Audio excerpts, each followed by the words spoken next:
I was born December 24, 1928. That makes me 38 years old. 83, excuse me. I meant this a little bit. Messed up. I was born in Poland. The name of the city was Lodz, Łódź. 1939, the German army invaded Poland. I had a family of about 288 in the family. After the war, I was 285 of my family. You can break a person's body, but you can't break the mind. If you're determined to do the right things, for me it was the most important thing to survive. When the German army marched in, they cordoned up the city, and they made what they call a ghetto. You worked as a slave laborer. Did anything that they wanted you to do, and they wanted to starve you to death. Now, Germany is a very educated country, a very scientific country.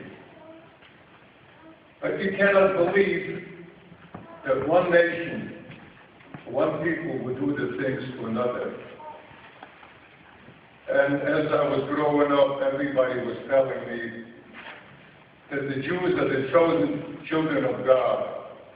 I was always hoping that they would choose me, or my family, or anybody, because we was 6.5 million of the Jews in Europe.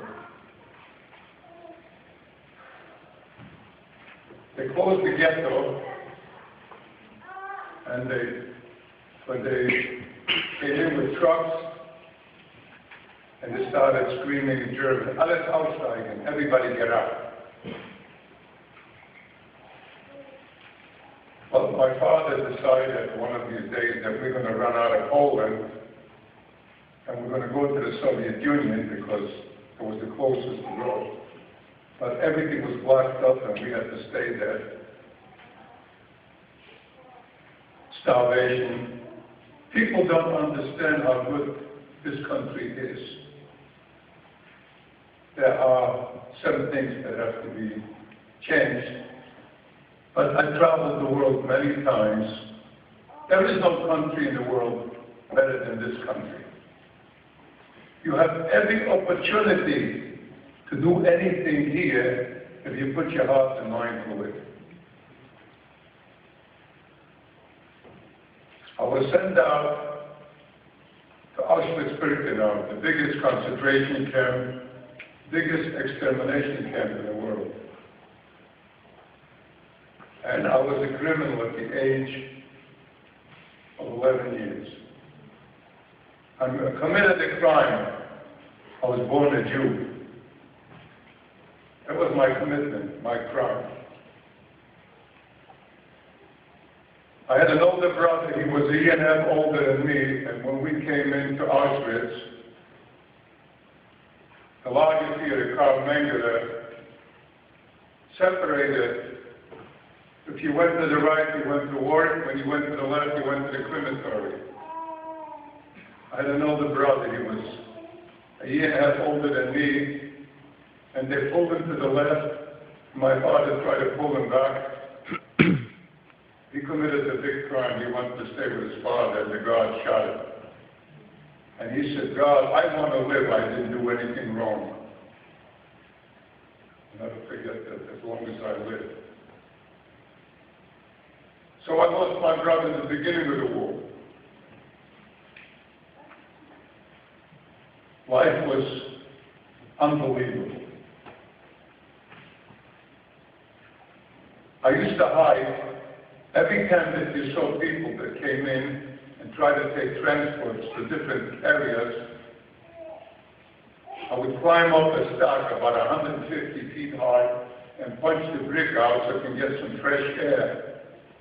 because the smoke would kill you. And I used to get a palpitation. That meant that your heart stayed there. When it stopped, I came down.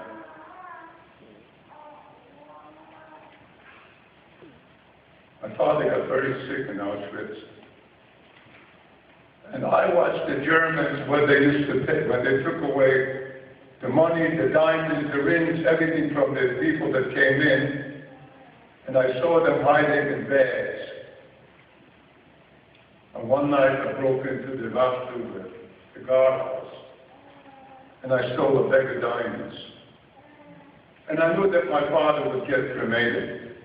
I went over to the commander and I said, if you let my father live, I'll give you a bag of diamonds.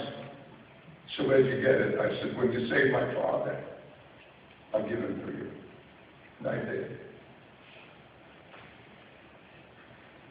My father survived, and they separated us. They shipped my father to a different concentration camp, and one day we had 3 guys of my age. We came to the United States. One was the right-hand man to Hyman Rickover, the father of the atomic submarine. My friend Manny was the bodyguard of Major General Eagles in the Korean War. And the 3 of us were in the same camp in Germany, and we were shipped out to a small concentration camp in Sabina, Poland.